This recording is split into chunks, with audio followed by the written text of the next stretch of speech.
8월 31일 늘 푸른 수요 예배를 하나님 앞에 올려 드리겠습니다.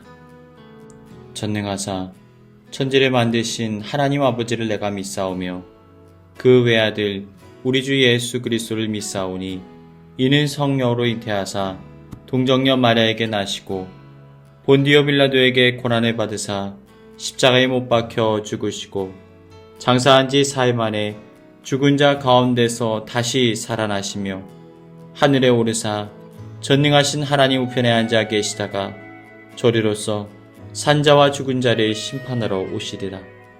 성령을 믿사오며 거룩한 공예와 성도가 서로 교통하는 것과 죄를 사하여 주시는 것과 몸이 다시 사는 것과 영원히 사는 것을 믿사옵나이다. 아멘.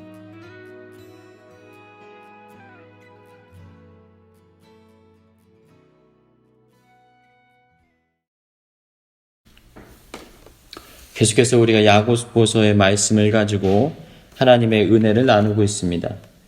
야고보서의 저자는 우리가 잘 아는 것처럼 야고보입니다. 이 야고보가 예수님의 친동생이었던 야고보를 말하는 거예요. 예수님 당시에는 예수님을 믿지 못하다가 예수님께서 부활하신 사건을 눈으로 목격하고 그가 하나님의 아들이심을 깨닫게 되었습니다. 그래서 그가 아주 신실한 믿음의 사도가 되었습니다. 그래서 이 야고보가 초대교회의 초대 목회자가 돼요. 예루살렘 교회의 첫 번째 목회자가 되어서 아주 열심히 그 예수님의 사역을 계승하여서 사역을 감당해 옵니다. 그런데 이 야고보가 지금 이 편지를 보내는 것은 교회 안에 위기가 일어났기 때문입니다. 그 당시만 해도 사실 대다수의 많은 사람들은 유대교에서 기독교로 개종한 사람들이에요. 그러다 보니까 믿음이 빨리 들어가기도 합니다. 왜 그렇습니까? 그 구약 성경에 살펴보면 계속해서 메시아에 대한 예언이 나오거든요.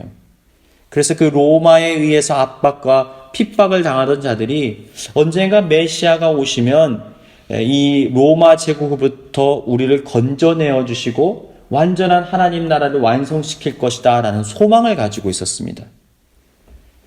그런 와중에 바로 그분이 당신들이 고대하던 그 사람이 바로 이분입니다 라고 소개하면서 유대인들이 복음을 빨리 받아들이게 되었던 거예요.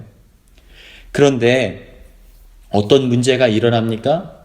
이 유대인들이 원했던 방식으로 예수님께서 하나님 나라의 왕이 되신 것이 아니었다라는 것이지요. 힘과 폭력으로 또 권력을 장악하고 물질로 여러 가지 방법으로 세상의 것들을 장악하는 것으로 착각했던 유대인들이 예수님께서 정작 낮아지고 비천한 모습으로 또 결국은 사랑으로 십자가에 못 박혀 그 예수님의 사랑의 모든 것들을 완성하는 것을 보고 난 후에 그들이 실망하고 떠나갑니다. 또 그 이후에 계속된 교회를 향한 핍박이 일어나면서 어떤 일이 벌어집니까? 사람들의 믿음이 식어지는 거예요. 그리고 유대인들의 마음이 사그러들기 시작합니다. 거기에 이단적인 사상들이 들어와서 복음을 물을 탄 듯한 상황으로 만들어 버리는 것입니다.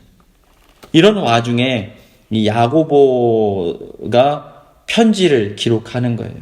기독교인들을 위로하고 핍박 가운데 있는 자들을 위로하고 또 신앙의 잘못된 부분들을 다시 권면하기 위해서 이 편지를 기록했던 것입니다.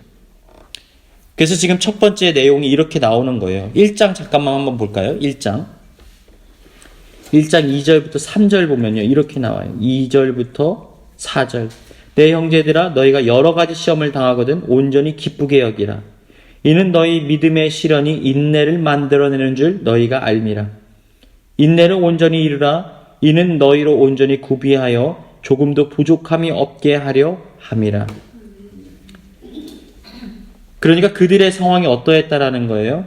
지금 시험을 당한 상황이라는 거예요. 문제가 찾아오는 것입니다. 우리가 저번 시간에도 우리가 이 시험에 대해서 말씀을 나눴지만 시험의 헬라어가 페이라스모스입니다. 그러니까 전혀 예상하지 못한 시험. 그리고 나를 하나님으로부터 멀어지게 만드는 문제일 수가 있다는 거예요. 그러나 반대로 같은 의미가 또 다른 의미가 있는데 그게 무엇입니까? 나를 진단한다라는 거예요. 나를 진단하는 도구가 된다는 거예요. 문제 앞에서 내가 얼마나 약한지, 내가 얼만큼 부족한지, 내가 얼마나 무능력한 자였는지, 내가 믿음이 좋은 줄 알았는데 내 삶의 자리를 열어보니까 나는 역시 부족한 죄인이었어 라는 것을 깨닫게 한다는 거예요. 심지어는 나의 인격에 대해서도 깨닫게 됩니다. 여러분, 평안할 때는 다 인격이 좋아요. 그런데 어떤 일이 벌어집니까? 뭔가 문제가 일어나고 무언가 어떤 상황이 닥쳐올 때 그때 사람의 감정의 그 모습들이 속에서 드러납니다. 차를 운전하다가 특히나 그런 문제가 쉽게 일어나죠. 생명에 걸려있다고 생각하니까 더 예민하고 민감하게 반응합니다. 조용하고 차분한 사람도 운전대를 잡으면 갑자기 돌변하는 상황들이 일어나요. 뒤에서 갑자기 차가 앞으로 끼어듭니다. 그러면 갑자기 경적을 울리고 소리를 지르기도 합니다. 이러한 것처럼 우리가 갑작스러운 문제를 당하게 됐을 때 우리 스스로의 영적인 상태, 내면의 영역들을 진단하는 도구가 되어질 수가 있다는 거예요. 그래서 기쁘게 여기라고 말하는 것입니다. 3절 보면요, 믿음의 시련이 인내를 만들어낸다 라고 말합니다. 또 우리가 무엇 때문에 기쁘게 여길 수가 있습니까? 믿음의 시련 때문입니다. 이 헬라어로 도키미온이라고 하는데요. 이 뜻이 어디에 사용되냐면 불순물을 제거하기 위해서 불을 떼는 거예요. 풀무에다가 불을 띄워서 이 불순물을, 은을 재련할 때 불순물을 제거하는 방법을 말하는 것입니다. 이게 연단을 말하는 거예요. 사랑하는 여러분, 때때로 우리에게 닥쳐오는 시련이 우리를 더욱더 신실하고 또 온전하게 만들 수가 있어요. 우리가 세상을 살아가다 보면 여러 가지 불순물들이 우리의 마음과 생각 속에 들어옵니다. 그런데 이 불시험과 같은 환난의 삶이 우리 가운데 닥쳐올 때 우리는 어떻게 하게 됩니까? 최소한 우리 믿는 자들은 어떠한 삶을 살아가게 돼요? 주님 앞에 나아가게 되어 있어요. 기도할 수밖에 없는 거예요. 마음에서 속에서 불이 일어나는 것 같아요. 그래서 하나님 앞에 부르짖고 기도하면서 우리의 시선을 다시 하나님께 고정할 수 있는 기회를 얻게 되어지는 거예요. 그리고 그 문제 앞에서 반응하고 있는 연약한 나 자신을 발견하고 하나님 앞에 우리의 연약한 부분들을 제거할 수 있는 은혜의 기회를 누리게 되어진다는 것입니다. 그래서 어떤 일이 벌어져요? 연단이 우리의 믿음의 성숙을 가져오게 만든다는 것입니다. 믿으시길 주님의 이름으로 축복합니다. 모든 식물들이 그렇죠. 어떤 식물들은요, 이 사계절을 다 겪어야 된대요. 특히나 겨울을 겪어야 열매를 더 영롱하게 잘 맺는다는 것입니다. 이 닭도 마찬가지래요. 어떤 닭들은 알을 낳지 못하는 닭들이 있답니다. 분명히 암탉인데도 어떤 나이가 되고 시간이 지나다 보면 이상하게도 알을 낳지 못하는 이런 닭들이 생긴대요. 그런데 이러한 닭들을 어떻게 다시 회복을 시키느냐? 금식을 시킨답니다. 이 닭들도 금식을 시킨대요. 그거를 제가 전문 용어로 듣기를 한우라고 한대요. 한우. 그래서 이 며칠 동안을 닭을 굶기면요, 이 닭이 굶주린 상태 속에서 털이 빠지고 이 몸이 다시 기능이 회복이 된다고 합니다. 어쩌면 그 닭한테는 전혀 이해할 수 없는 굉장한 고통이에요. 아니, 왜 주인이 나에게 모이를 주지 않지? 나를 왜 이렇게 괴롭게 만들지? 그런데 그 단계를 통하여서 어떻게 되는 거예요? 다시 자기가 회복이 되고 다시 기능이 회복돼서 알을 낳을 수 있는 그런 기능을 다시 얻게 된다는 것입니다. 어쩌면 우리의 신앙의 삶의 자리에서 환난과 어려움과 고난의 문제는 하나님 안에 머물러 있는 그리스도인들에게만은 은혜의 통로가 될 수가 있다는 거예요. 하나님 앞에 더 가까이 나아가 그 은혜를 충만하게 누릴 수가 있다는 것입니다. 믿으시게 주님의 이름으로 축복합니다. 믿음의 선배들이 하던 많은 얘기들이 있는데 저도 그 내용들을 기억하고 있어요. 하나님의 선물은 고난이라는 보자기에 쌓여져서 우리에게 주어진다는 거예요.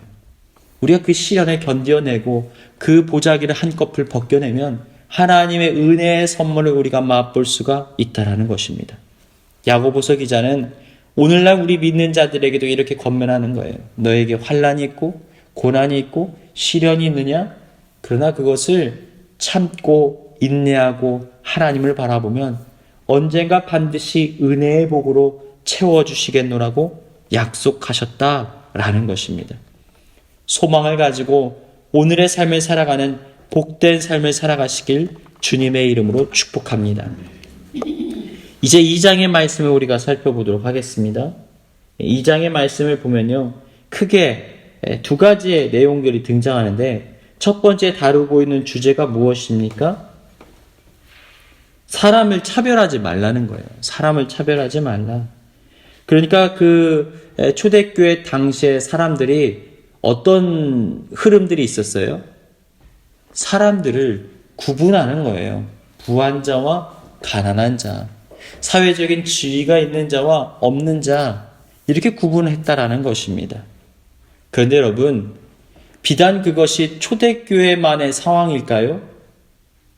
오늘날의 우리의 모습도 마찬가지이기가 너무나 쉬워요.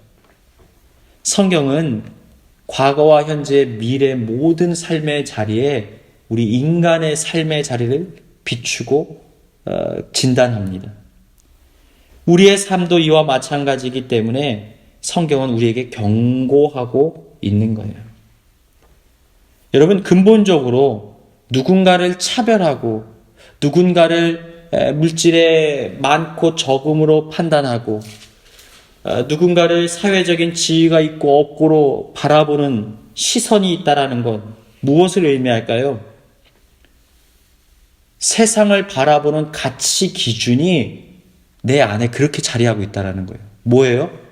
뭐가 우선이에요? 뭐가 최고의 가치예요? 돈이요. 물질이요. 권력이요. 이것이 우리의 기준이 되어서 나를 주인으로 삼고 장악하고 있다는 것을 지금 보여주는 거예요. 그러니까 나도 모르게 사람들을 보는데, 아, 저 사람이 예수님 믿을까? 저 사람은 어떤 하나님을 만났을까? 라고 판단하기보다는 저 사람이 멋진 옷을 입었네? 저 사람은 얼마나 물질을 가지고 있을까? 어떤 삶을 살아갔을까? 이런 것에 우리의 시선이 맞춰져 있기가 쉽다라는 거예요. 근데 거기에 근본적으로 돌아가 보면 우리 안에 뭐가 있는 거예요? 물질에 매여 있는 세속적인 우리의 삶의 자리가 자리하고 있다는 것입니다. 사랑하는 여러분, 우리의 주인이 누구입니까? 우리의 주인은 예수 그리스도이고 우리의 가치는 하나님 나라이고 복음이어야 합니다. 그런데 우리가 많은 부분 우리의 삶에 영향력을 미치는 세속적인 가치에 우리가 시선을 빼앗기고 우리의 마음의 자리를 빼앗길 때가 많이 있어요. 이제는 그 마음의 자리를 주님 앞에 다시 올려드리는 복된 삶을 살아가시길 주님의 이름으로 축복합니다. 성경은 분명히 말씀하셔요. 우리 보고 세상을 다스리라고 말씀하셨어요. 물질 세계를 다스리라고 하셨지 물질 세계에 의하여서 다스림을 받으라고 말씀하신 적이 없다라는 것입니다. 우리에게 영적인 권위를 부셨다는 거예요. 생육하고 번성하라, 땅에 충만하라. 바다의 고기와 공중에 나는 새들과 땅에 있는 모든 것들을 뭐하라? 다스리라. 아담에게 주어진 약속이에요. 그런데 그것은 무엇을 의미하냐면 우리가 하나님의 은혜를 누리고 죄에서부터 다시 돌이켜 하나님의 아들로 상속자가 되었을 때 우리에게는 그러한 영적인 권위가 부여된다는 것입니다. 그러면 우리가 이 영적인 세계를 통하여서 이 물질적인 세계까지도 다스릴 수 있어야 되는데 우리는 어때요? 매여 있는 채 살아갈 때가 있어요. 물질의 영향을 받으며 살아갈 수밖에 없다라는 것입니다. 여기에서 야고보서의 기자는 분명하게 말하는 거예요. 너희가 무엇에 가치를 두고 있느냐. 사람을 차별하지 마라. 자, 보십시오. 재밌는 얘기가 나옵니다. 1절 말씀 보십시오. 그냥 사람 차별하지 말라는 거예요. 1절, 내 형제들아 영광의 주 곧 우리 주 예수 그리스도에 대한 믿음을 너희가 가졌으니 사람을 차별하지 말라는 거예요. 예수 그리스도에 대한 믿음을 가진 사람들은 이제 새로운 가치를 가지고 있기 때문에 물질적인 가치로 사람을 평가하거나 판단하지 말라고 말하는 거예요. 그 안에 무엇이 들어있느냐가 중요하다라는 거예요. 그리스도인들에게 뭐가 있습니까? 세상을 다스리고 지으시고 창조하신 하나님의 영이 임한 자들이에요. 그러니까 존귀하고 가치 있고 아름다운 것입니다. 여러분, 질그릇은 아무것도 아니에요. 질그릇은 그냥 껍데기일 뿐이에요. 그릇의 가치는 무엇으로 정해집니까? 무엇을 담느냐에 고귀한 가치를 갖게 되어지는 거예요. 여러분, 아무리 우리가 얘기하는 명품 식기라고 해도요, 명품 그릇이라고 해도요, 거기에 개 사료가 담겨져 있으면 그건 개밥 그릇밖에 안 되는 거예요. 그런데 아무것도 아닌 용기라고 할지라도 거기 안에 보화가 담겨져 있으면 그것은 보석 상자가 되어지는 거예요. 우리 안에 무슨 가치가 있느냐? 예수 그리스도의 가치가 들어있느냐? 그렇다면 우리는 사람들을 바라볼 때 하나님의 가치로 한 사람 한 사람을 바라볼 수 있어야 한다라는 거예요. 믿으시기에 주님의 이름으로 축복합니다. 여러분, 성도들을 대할 때, 믿는 자들을 대할 때 우리가 어떻게 해야 됩니까? 당신은 하나님이 핏값으로 사신 자입니다. 그러니까 당신은 당연히 존귀한 자예요. 가정 안에서도 마찬가지예요. 우리가 가정에 있으면 오히려 더 존귀하고 가치 있는 그 마음을 표현하기가 어려울 때가 있어요. 일상에서 매일 부딪히기 때문이지요. 그런데 그때 이렇게 보는 거예요. 당신 안에 예수님이 계시네요. 당신 안에 하나님이 계시네요. 그렇다면 내가 당신을 존귀하게 여기겠습니다. 이러한 모습으로 우리의 삶을 살아갈 수가 있어야 한다는 거예요. 서로 차별하여 악한 생각으로 판단하지 말라는 거예요. 사랑하는 여러분, 우리가 세상을 살아가는 데 있어서 물질을 벗어나 살 수는 없어요. 그렇지만 성경은 우리에게 물질에 매여 살라고 말씀하신 적이 없습니다. 물질을 도리어 다스리라고 말씀하셨어요. 물질을 소유권으로 삼으라고 말씀하셨어요. 그리고 우리는 이제 놀라운 은혜의 가치를 가지고 세상을 만드신 하나님의 가치를 가지고 그 물질 세계를 다스리는 삶을 살아가야 한다는 거예요. 깨달으시길 주님의 이름으로 축복합니다. 12절, 너희는 자유의 율법대로 심판받을 자처럼 말도 하고 행하기도 하라. 자유의 율법을 가지고, 복음을 가지고 오늘을 살아가는 저와 여러분의 삶이 되시길 주님의 이름으로 축복합니다. 자, 그리고 이제 14절부터 이 끝절까지 말씀을 쭉 살펴보면요, 믿음과 행함에 대한 내용이 등장하고 있어요. 우리가 많은 부분에 있어서 고민되어지는 부분 중에 하나죠. 신앙생활 하다 보면요, 머리로는 알아요. 그런데 우리의 삶의 자리에서 실천되어지지 않는 믿음의 자리들도 있다라는 거예요. 근데 이 야고보서의 기자는 뭐라고 말하는 거예요? 너희의 믿음은 행함을 통하여서만이 증명될 수가 있다라는 것입니다. 내가 알고 있는 믿음의 수준은 결국은 내가 삶으로 살아낼 수 있는 그 수준에 머문다라는 거예요. 그러면서 뭐라고 얘기하는 거예요?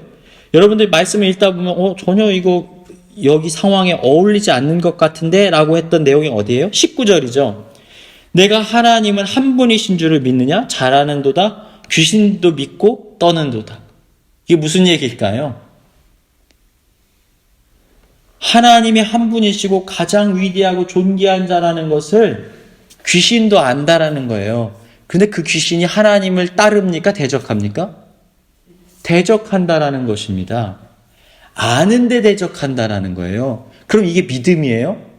아니라는 것입니다. 어떤 사람들 얘기해요. 하나님께서 세상을 만드시고 다스리시는 전능하신 분인 것을 내가 믿어요. 예수 그리스도께서 나를 위하여 십자가에 달려서 물과 피를 다 쏟으시고 우리를 구원하여 주신 사실을 믿어요. 그런데 나는 교회 생활을 하고 싶지 않아요. 신앙생활은 조금 기다리고 싶어요. 그냥 나 혼자 믿으면 안 될까요? 라고 말해요. 아는 것과 믿음은 달라요. 아는 것은 아는 걸로 머물러 있어요. 그런데 우리의 믿음은 행함과 함께 따라가는 것입니다. 여러분, 우리의 신앙은 삶으로 흘러나오게 되어 있어요. 그래서 문제에 부딪혔을 때 우리는 바로 그 내 안에 무엇이 들어있는지를 볼 수가 있어요. 여러분, 풀이 꺾이면 어떤 냄새가 납니까? 풀 냄새가 나게 되어 있어요. 우리 신앙이 우리의 삶의 자리가 담겨져 있는 것들이 환난이나 어려움을 겪어질 때 흘러나오는 거예요. 믿음의 향기가 흘러나올 수밖에 없는 거예요. 삶으로 증명되어지는 거예요. 반대로 썩어진 것은 어떻게 합니까? 겉에 아무리 감을 싸고요, 포장을 하고요, 향수를 뿌려도 썩은 냄새는 지울 수가 없어요. 반대로 살아있는 생명은 반드시 생명의 냄새가 납니다. 여러분, 아이들을 한번 보십시오. 아이들이 어때요? 24시간 가만히 있지 않아요. 에너지가 넘쳐서요, 막 뛰어다녀요. 여러분, 생명이 있으면 그것이 행동으로 나오게 되어 있어요. 식물들도 마찬가지 아닙니까? 생명이 있으면 잎을 조금이라도 더 틔우고 뿌리를 더 깊게 받기 위해서 이 식물이 움직이는 게 우리의 눈에 보이지 않습니까? 하루가 다르게 자라는 식물의 모습 보지 않습니까? 여러분, 이것과 마찬가지예요. 우리에게 믿음이 있으면 우리의 삶에 행함으로 그 믿음이 드러나게 되어 있다는 거예요. 사랑하는 여러분, 여러분의 믿음 생활을 한번 진단해 보십시오. 아직 알의 자리에 머물러 있는 믿음의 영역이 있지는 않은지 한번 진단해 보십시오. 그리고 이것을 삶의 현장에 한번 끌어와 보세요. 물질도 마찬가지예요. 성경이 뭐라고 말씀합니까? 너희 11조를 들여서 나를 한번 시험해봐라.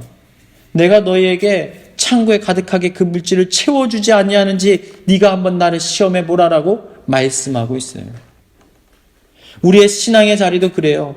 너희는 먼저 그의 나라와 그의 의를 구하라. 그리하면 이 모든 것을 너희에게 더하여 주시겠다. 우리가 한번 시도해 보는 거예요. 주님의 나라를 구할 때 나의 삶을 어떻게 주님이 채워주시는지 한번 우리가 행해 보는 거예요. 반응해 보는 거예요. 그러면 반드시 응답의 역사를 보게 되어 있습니다. 사랑하는 여러분, 영혼 없는 몸이 죽은 것 같이 행함이 없는 믿음은 죽은 것이라는 사실을 기억하고 이제는 여러분의 믿음을 삶의 현장 속에서 살아내는 복된 인생 살아가시길 주님의 이름으로 축원합니다. 이 시간 받은 말씀 붙들고 함께 기도하는 시간 갖겠습니다.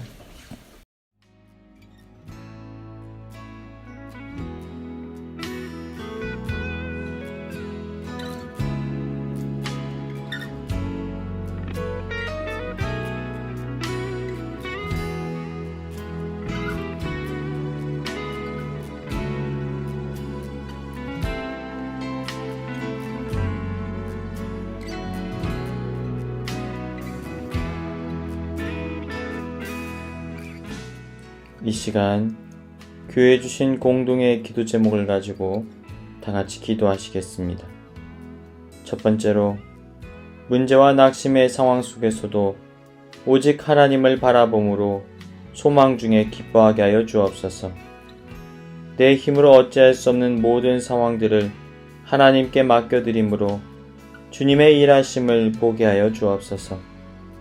불안과 두려움이 가득한 세상 가운데 주님의 위로와 평화가 임하게 하여 주옵소서. 다 같이 기도하시겠습니다.